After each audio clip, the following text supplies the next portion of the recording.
Oui, situation complètement ubuesque à l'Assemblée nationale, puisqu'on devait connaître dans les toutes prochaines secondes le résultat du premier tour de ce vote des vice-présidences, mais le vote va être annulé. Il y aurait des enveloppes en trop, une dizaine d'enveloppes en trop, alors qu'il y a des écarts de 3 voix entre certains candidats.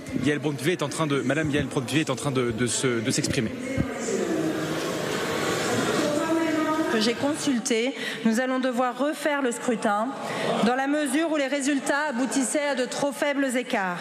Je vous rappelle que pour ce scrutin, les délégations de vote sont interdites et que vous ne pouvez en aucun cas voter pour un collègue absent.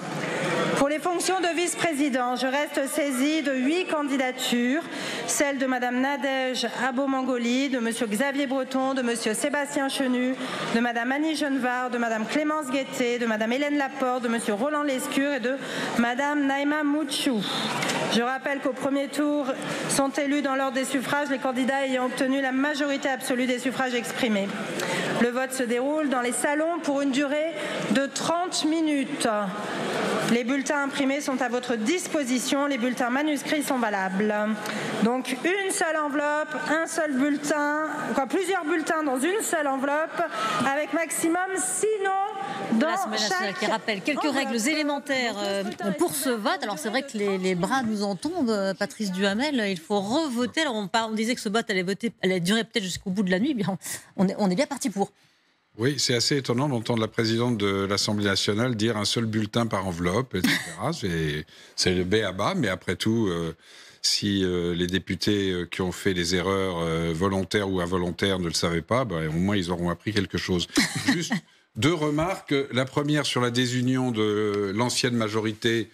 Ça prouve une fois de plus que l'autorité politique du président est très largement entamée, parce qu'il y a un désaccord entre Gabriel Attal, Édouard Philippe, François Bayrou et Yaël Braun-Pivet.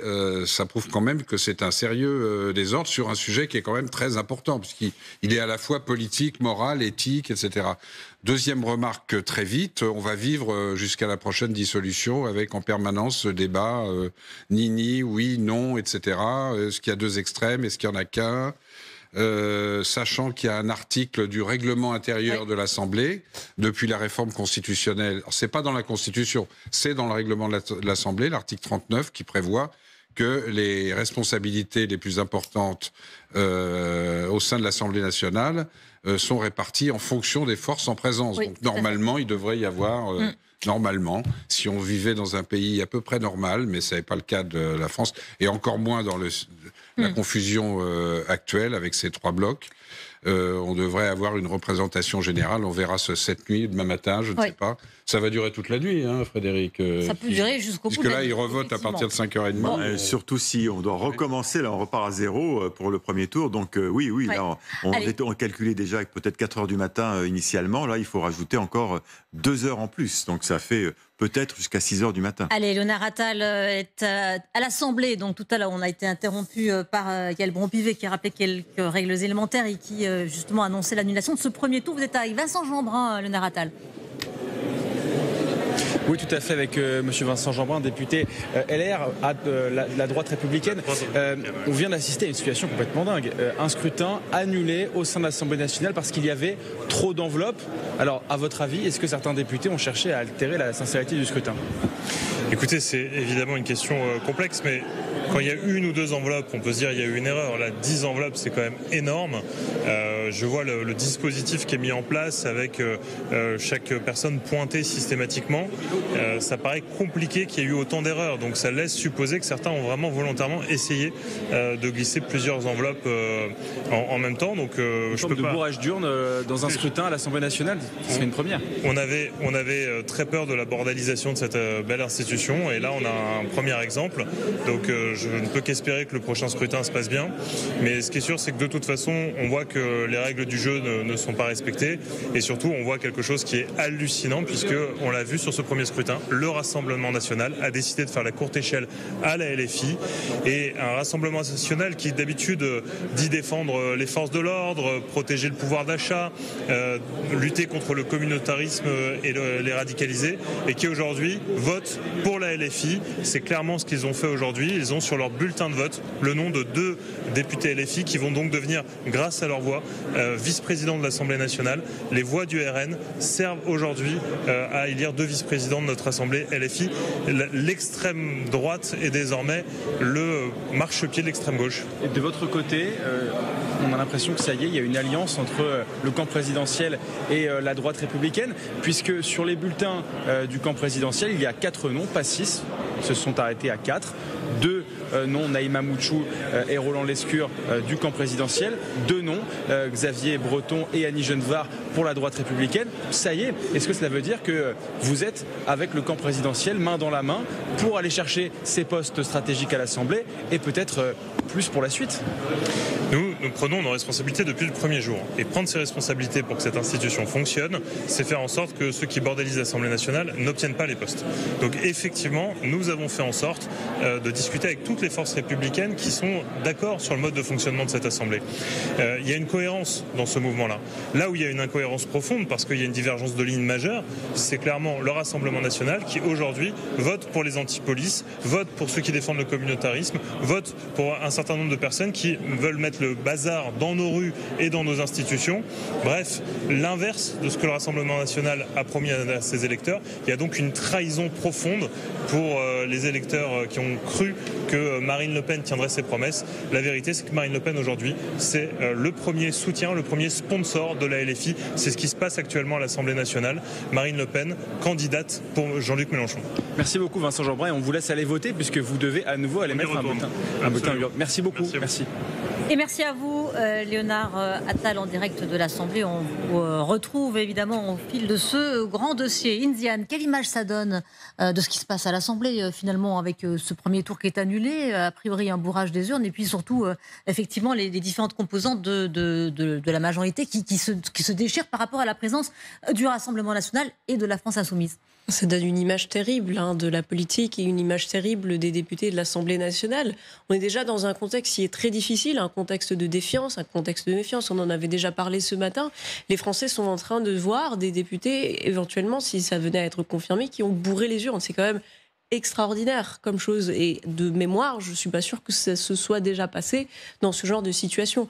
Donc ça donne une image très mauvaise de la nouvelle Assemblée nationale, de manière générale de la politique, à un moment aussi où les Français ont l'impression qu'il y a plusieurs coups qui se jouent en coulisses, qu'il y a plusieurs accords en sous-main pour que soit on mette de côté le Rassemblement national, soit qu'on mette de côté LFI, soit qu'on mette de côté une autre personne. Donc ça fait beaucoup de calculs politiques pour les Français. Je suis pas sûre que ça fasse du bien à la politique. Je suis pas sûre qu'à un moment comme celui-ci, déjà, alors que certains Français n'ont pas forcément été d'accord avec les différents calculs électoraux, différents calculs politiques qui ont pu avoir lieu il y a quelques semaines, je suis pas sûre que ce soit le moment d'avoir ce genre de comportements qui sont absolument aberrants. Oui.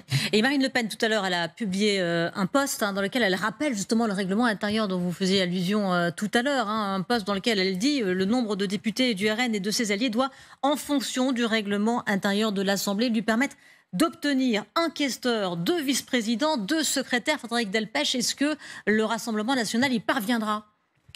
Il y parviendra si d'autres groupes politiques que le Rassemblement national votent en faveur de ses candidats, parce que c'est le seul moyen pour lui d'obtenir une majorité. Donc, on sait que le MoDem, Horizon, on en a parlé, compte apporter leur voix au Rassemblement national, non pas par soutien politique, mais parce que ces 2 partis qui appartiennent au bloc central considèrent que tous les groupes politiques doivent être représentés de manière juste par rapport à leur proportionnalité à l'Assemblée nationale. Donc ils vont voter, ils vont donner leur voix. Donc on peut imaginer que le Rassemblement national puisse avoir des voix. Alors là, on voit ce qui se passe avec ce bourrage des urnes dont vous parliez et dont on a eu l'écho à l'instant, la présidente de l'Assemblée qui l'a même annoncé.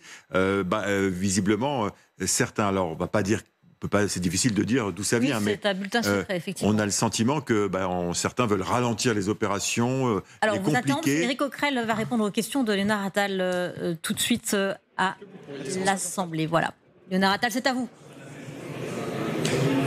Oui, bonjour monsieur Coquerel.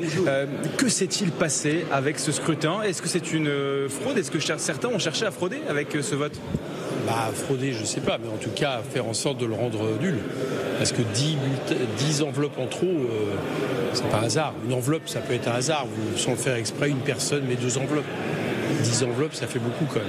Voilà. Donc, est-ce que vous avez une idée de qui aurait pu... Je ne sais pas, mais à partir du moment où on rentre dans des choses qui ne sont pas très claires, dans les arrangements, après tout est possible. Enfin, en tout cas, c'est pas très bon comme image, quoi. Donc on verra.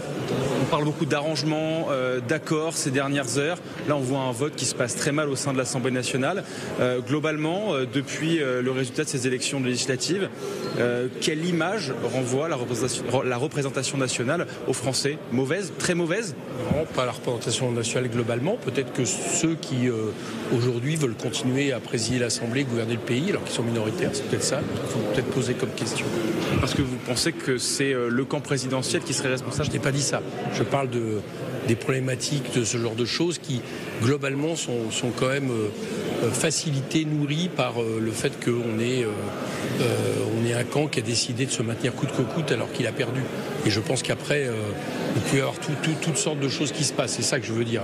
Je n'accuse personne par rapport à ces enveloppes, mais voilà. Donc c'est pas la représentation. Ce que je veux dire par là, c'est que c'est pas la représentation globale de l'Assemblée nationale. Il faut faire attention aussi à ce genre de choses un peu démagogiques.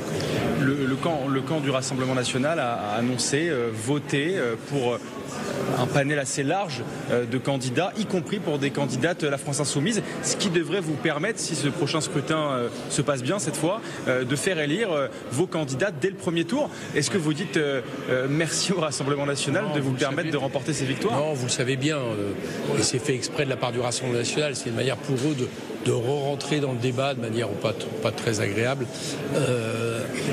Donc voilà, c'est tout. Le moins qu'on puisse dire, c'est que on ne peut pas nous accuser de quoi que ce soit, étant donné que nous avons dit jusqu'au bout que nous souhaitions que le Rassemblement national soit exclu de tous les postes de direction. Qu'on viendrait que comme arrangement, on fait mieux. Non, ils ont décidé de rentrer comme ça dans le débat. Voilà, bon, maintenant, au troisième tour, on aurait été élu de manière certaine. Donc, c'est pas ça qui nous fait élire. Merci beaucoup, Éric Coquerel. Vous avez déjà voté? Vous avez à nouveau voté? Non, pas encore. Pas encore? On vous laisse aller voter. Merci. Avec une seule enveloppe. Avec une seule enveloppe. Merci beaucoup.